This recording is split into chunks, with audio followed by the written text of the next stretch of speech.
Mama, is God real? Is marriage for life? Do we have to be baptized? Is drinking really wrong? Well, that's your interpretation. Where do I come from? Do we really have to have authority for what we do? Where is God when I need him? Rise up, O men of God.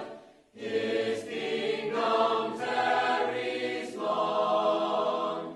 Bring in the day of brotherhood and in the night of wrong. Hello again, friends, and welcome to the Shield of Faith, a program that is dedicated to discussing spiritual things and giving you Bible answers. My name is Wes Garland, and I preach for the Northwest Church of Christ in Clay County, Tennessee. And alongside with us, as always, Scott Gann. Hey, Wes. He is the preacher for the Philippi Church of Christ in Tompkinsville, Kentucky. And we also have with us Eric Pitcock. Hey, Wes. He is the preacher at the Gamaliel Church of Christ in Gamaliel, Kentucky. But today, friends, what we are going to be discussing is the subject of drinking. And guys, whenever you look around us, we have drinking everywhere. Mm-hmm. It's all over Absolutely. Our beer billboards. We have it all over our TVs. I mean, you can't even watch a television show anymore without having some type of drinking being brought up on there because they're trying to persuade that type of influence. I like football. Yeah. And every commercial that you watch, beer commercial. There's a beer commercial. Right. And not only the beer commercial, what's on the beer commercial too is mm-hmm. some of those topics that we've already studied. I mean, really, whenever you go to these games and these sporting events and all of that, that's all they're ever selling. Mm-hmm. You ever notice that? Right. That's all they're ever selling. Mm-hmm. We also have it advertised even all over the radio. I mean, you can't even turn on your radio without hearing some type of beer commercial coming on. Mm-hmm. And so it's everywhere. Mm-hmm. And because it's everywhere, something in which I was wanting to show it to you all is basically some statistics that are brought about from the world's aspect, not from Christians, okay? Mm-hmm. It says, according to the CDC, 64% of Americans drink alcohol, with 50% of them regular drinkers. The consequences of this are 22,073 alcohol-caused deaths a year, and this was in 2006, so that's even gotten worse since then. These are deaths unrelated to accidents, suicides, or homicides. About half of these deaths are from liver disease from alcoholism. Alcohol can produce detectable impairments in memory after only a few drinks. And as the amount of alcohol increases, so does the degree of impairment. I mean, we've seen this. Yes. Yeah. Whenever you really think about the health factors with it, it causes blackouts. Excess alcohol even increases your risk of liver disease, high blood pressure, high blood fats, which is triglycerides, heart failure, stroke, fetal alcohol syndrome. Have you ever seen children like that? Mm-hmm. It's a sad thing. That's right. Mm-hmm. But it's over because of what the parents did. Certain cancers, injury, violence, and even death. And even with the Canadian Health Network, when alcoholic beverage is consumed, notice this, I never even thought about this, ethanol. The mm-hmm. same type of ethanol in which you find in your own gasoline. Mm-hmm. You know how you always see that sticker, all gas contains 10% ethanol. Mm-hmm. When alcohol beverage is consumed, ethanol is absorbed into the bloodstream, depressing the central nervous system and altering the function of cells and organs throughout the body. Approximately 20% of ethanol is absorbed through the bloodstream directly from the stomach, and 80% of it from the small intestines. Mm-hmm. And this is just something amazing. That's just the health effects of it. That's just the health effects of it.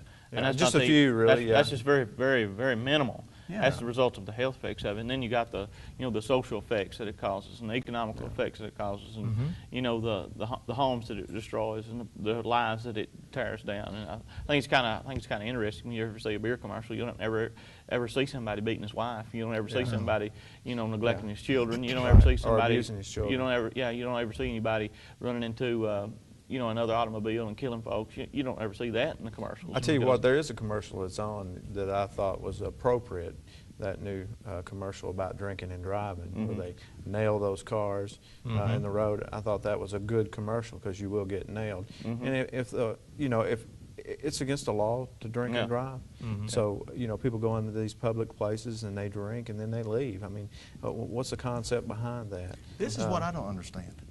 Is the whole government's saying that it's illegal to drink and drive, but yet they'll still allow these people to go out into these public restaurants provide the alcohol for them, they have to get home some way.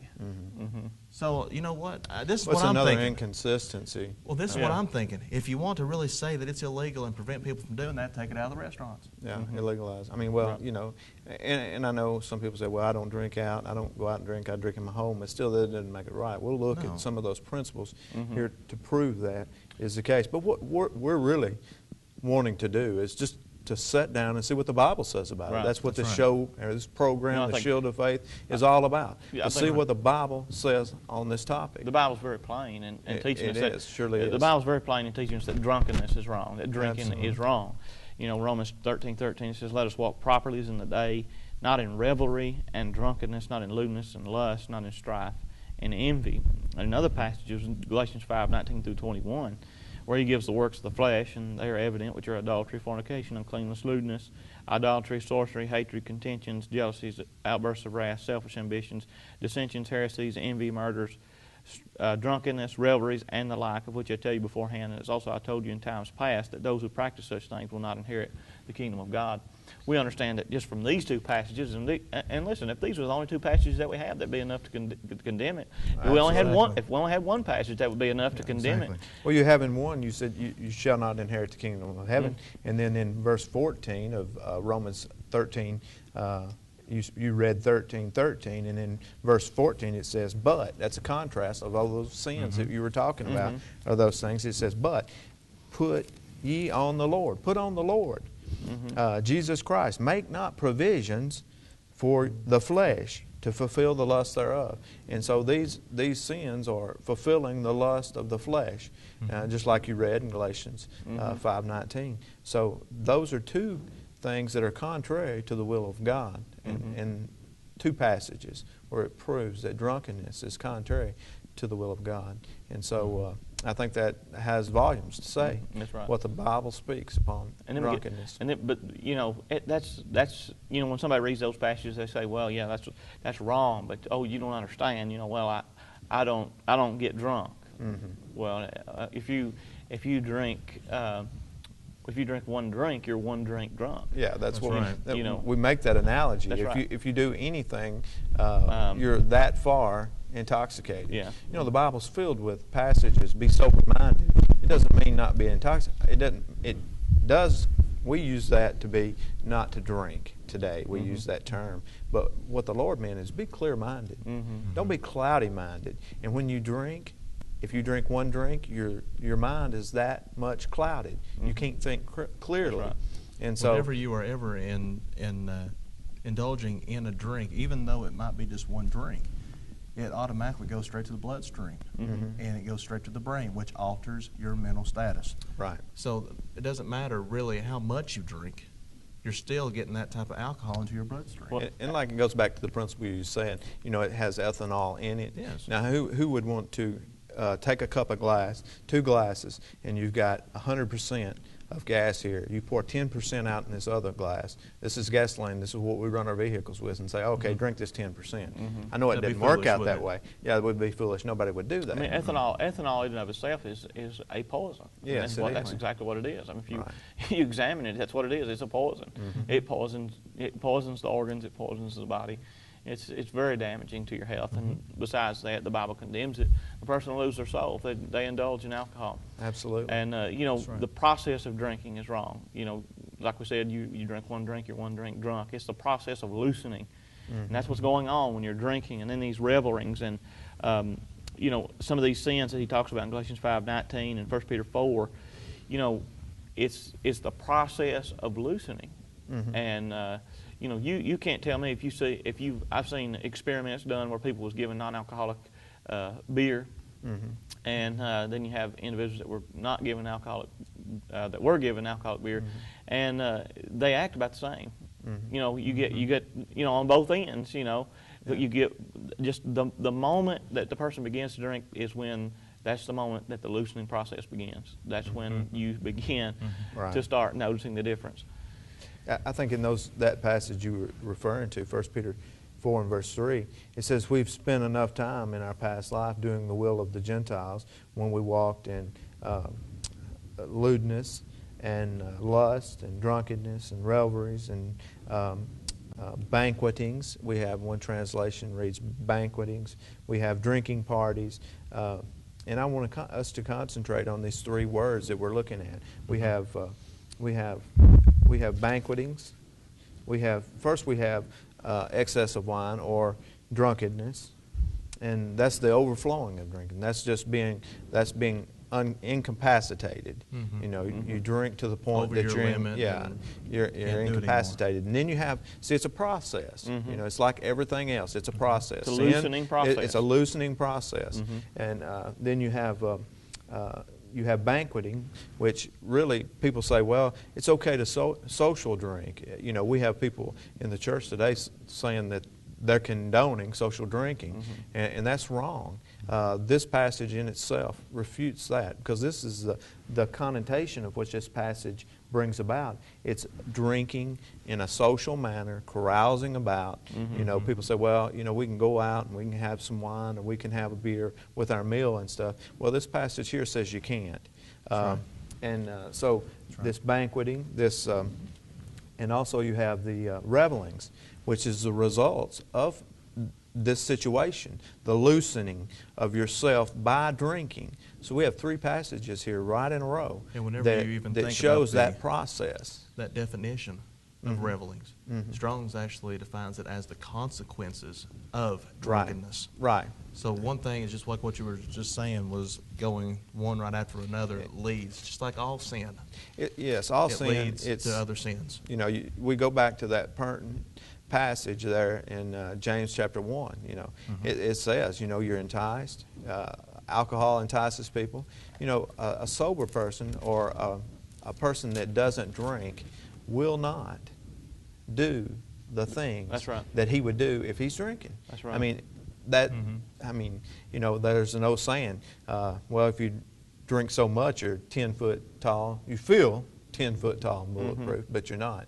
And it breaks down that wall. That reminds me of a passage in Proverbs 20, verse number 1, where it says, "Wine is a mocker, strong drink is a brawler." Yes. And, you know, and whoever is led astray is not wise. You know, people will fight.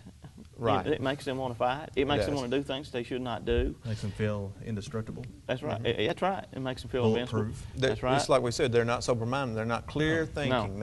They're clouded. Their judgment is And then clouded. the last part of that verse, it says that they are not wise. In other words, they are fools. Right. That's exactly what they are. And Well, that's what the book of Proverbs does. It contradicts the wise person to the foolish person. You know, and the wise person is the one that seeks the will of the Lord, and the foolish person seeks not to do the will of the Lord. And I've been at different places and you know, vacation or wherever it might be, even you know, around our local place where we live, and you go by these places and you see people that are in the parking lots of these facilities that serve alcohol and that are providing, you know, just bars and things like that.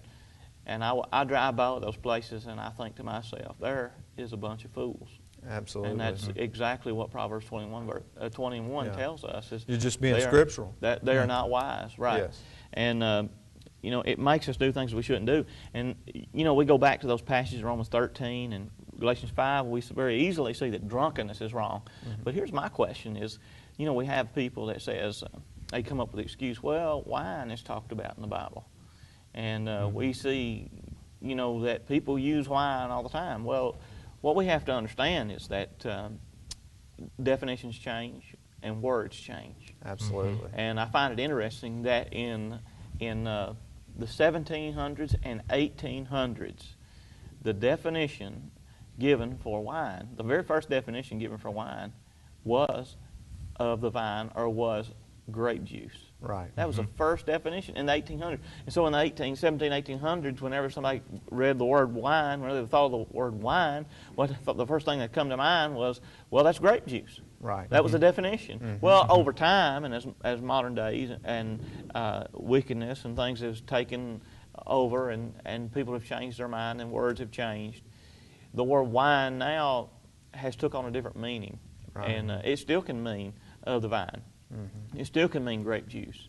But that's not the thing. That's not the definition that comes to mind as we first think of it. So as soon as somebody says wine, we think of That's right. alcoholic beverage. And We that's think the, of it that's as the, that's the mis- intoxicating that's right. beverage. And that's the mistake that they make. Right. That's the mistake they make, because when they read the Bible, they say, well, here's wine, here's wine, here's wine. Well, it must be all right. Well, no, that's not the case, because you got to understand what context he was using that in and what the definition was back then when they was using it. What was wine thought of back then? And we see this, and you were to go to Isaiah chapter 65. In Isaiah 65 in verse number 8. And notice what this passage says. Isaiah 65 in verse number 8. It says, "Thus says the Lord, as the new wine is found in the cluster." Now hang on a second, Wes. He says that new wine is found where? In the cluster. In the cluster. Now, is that a cluster of bottles? Is that a cluster of, what's he talking about? When he says in the cluster, he's talking about a cluster of grapes. A cluster of grapes. Right. Yeah. Still on the vine. That's right. He's not talking about alcoholic wine. Right. He's talking about wine that was still on the vine. And that's one of the definitions that we could give for the definition of wine, as a Bible definition, is of the vine, of the fruit of the vine. Jesus took the wine, the grape juice, and instituted the Lord's Supper. We have no reason to believe that was alcoholic wine. So here's a passage that used the word wine, and it was indicated that it was a cluster. Now, just turn over just a little bit to the book of Amos.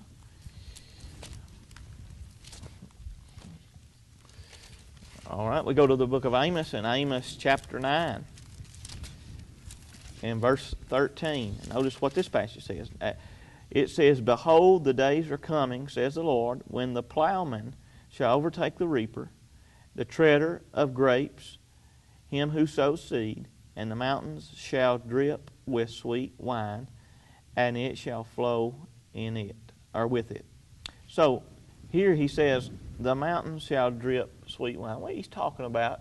He's talking about the grapes that's on the vine that's dripping. That's what he's talking about. Right. And so we understand that not every time in the Bible that we see the word wine is it in the ever, mountains at that time, the dew would come down off the mountains. It would settle upon the grapes. The grapes then would drip, and that's what he was talking about. He was talking about that the dew coming off that wine, which was the grape in the clusters, That's right. like you said in Isaiah. Yeah. And so we see that not every time you see the word wine is it ever just indicating that it was alcoholic wine. Matter of fact, it was used perhaps even more times in the sense that it was an alcoholic wine. Right. I think it is interesting how now we've got that sort of pushed aside into showing that it has a sinful use of it and a non-sinful use of it. But I want you to turn to Luke chapter 21 with me real quick. I want to take a look here at verse number 34. Now this is Jesus speaking to his apostles and to his disciples. And I want you to notice what he says here. Anytime that he ever says take heed, that means to take watch for yourselves and be careful, right? Well, notice what he says here. "But take heed to yourselves, lest your hearts be weighed down with carousing," or another, in the King James Version, it's surfeiting. And that sort of means the headache from drunkenness is really what it comes down to be.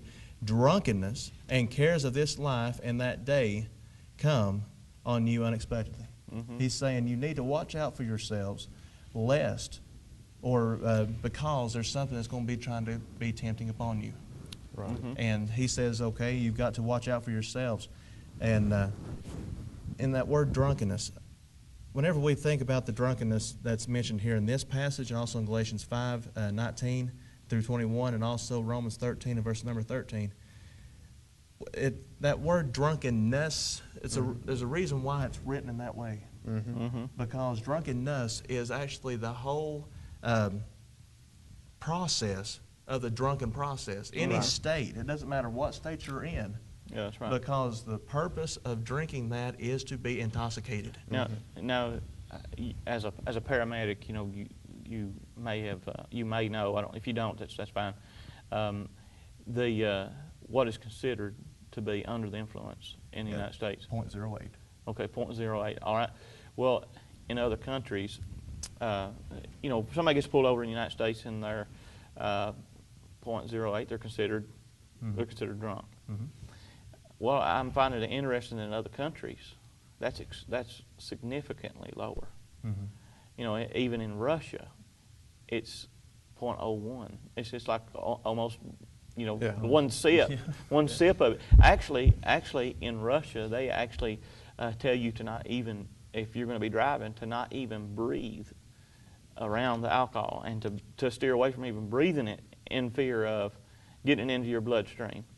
And, you know, so, you know, again, you know, we see that it's a process. And from the very first drink, it's a process. It's the loosening process. That's right. Whenever you even go a little bit further with it, into really showing its true nature, if you go to 1 Thessalonians chapter 5 and verse number 7, he says there, for those who sleep, sleep at night, and those who get drunk are drunk at night. Right. You know, right before that, in verse number 16, he's talking about being children of daytime. Right. The children of the day. It's interesting how throughout the New Testament, even throughout the Bible, God talks about righteousness and being related into being light. Right. And then sin being in darkness. Right.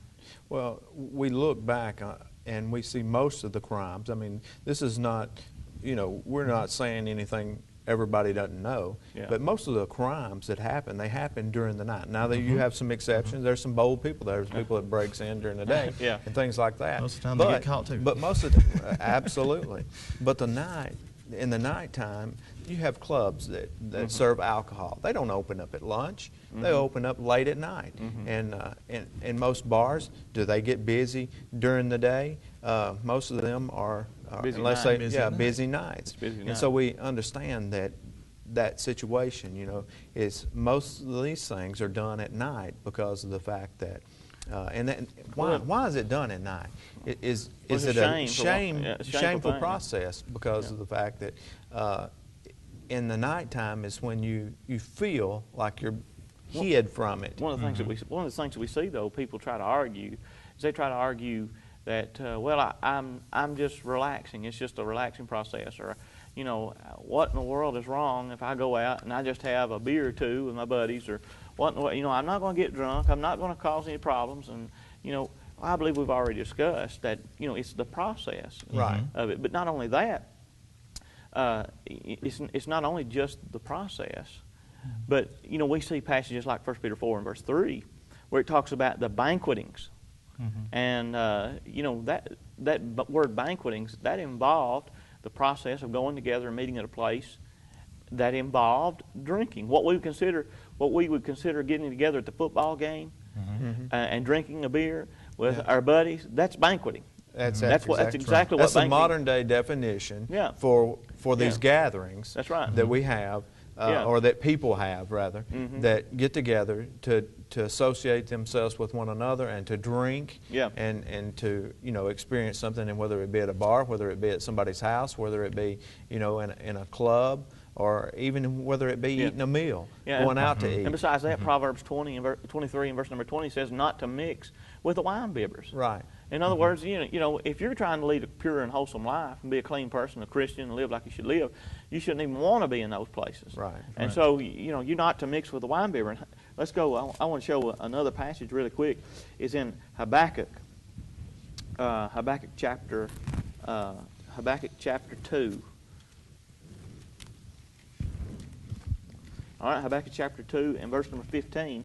Watch this. It says, "Woe unto him who gives drink to his neighbor, pressing him to your bottle." So not only is it wrong to social drink, which would be covered in the banquetings, 1 Peter 4 verse 3. It's wrong to social drink. And not only is it wrong to be drunkenness, and the whole process of drunkenness involves the beginning at the first drink. That's the process, and even to the point that you're just utterly blasted, I guess we would say.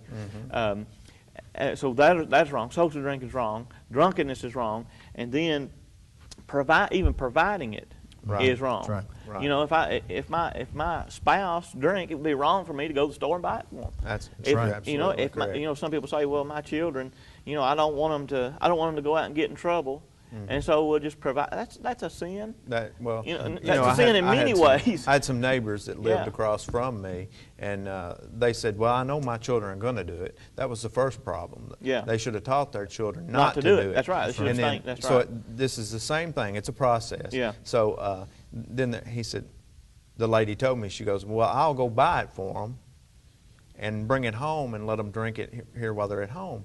And I thought, where's your reasoning for that? You know, there's no reason. You need to teach your children not to drink instead of sanctioning, supporting, and condoning it. I want you to notice this real quick, guys. Okay. Just some of the consequences that drinking really brings about. Notice this. Wine is figuratively represents wickedness. There in Proverbs 4:17, also Proverbs 20 and verse 1. People involved in drinking aren't mindful of God. Isaiah 5 verses 11 and 12. You also have drinking results in sadness. Isaiah 24 verse 9 and Ezekiel 23:33. Drinking itself results in impaired judgments, just as we have found there in Proverbs 31 4 and 5, and so many other passages. Drinking and drunkenness in the parable of the evil slave relate to sin. Matthew 24, 48 and 49. Drinking, when it is used figuratively, represents immorality in the book of Revelation, in Revelation 14, verse 8. So I don't really see how anybody could really try to justify themselves in drinking.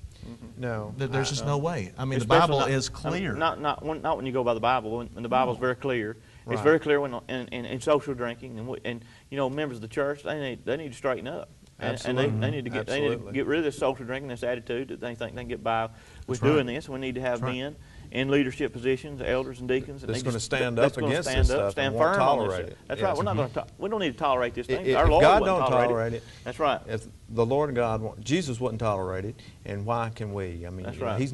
He's not asked us to do anything that He wouldn't do, and He it didn't goes, accept it it. goes for everybody across the board. Right. Whether you're a doctor or a lawyer or whatever your position is, that gives you no right or authority to just go and social drink with all your buddies. Right. Or whether you're the poorest man in the world, you have no authority to go and do those things. It's wrong. It's sinful. And you lose your soul. And the sad thing about it is because we're going to be judged by this book. Whether people believe this book or not, we're going to be judged by the words that's in this book, according to John 12 and verse 48. These words will judge you in the last day. And so we need to become familiar with them, especially familiar with what the Scriptures has to say with this social drinking. That's right. Well, And guys, drinking. our time's already gone again. And thank you so very much for being on this program with us. But friends, I think we have shown really, very, very clear how the Bible explicitly states that drunkenness, any process of drunkenness is sin. And because it has sinful things that come along with it.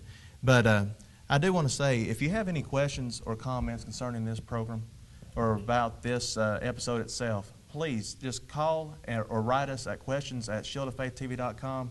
We'll address those questions, or maybe it might be that you have another question in which you might want us to address here on the program. Please let us know. If you have any questions or comments, go to our website, shieldoffaithtv.com. But until next time, may God bless. Just think about it.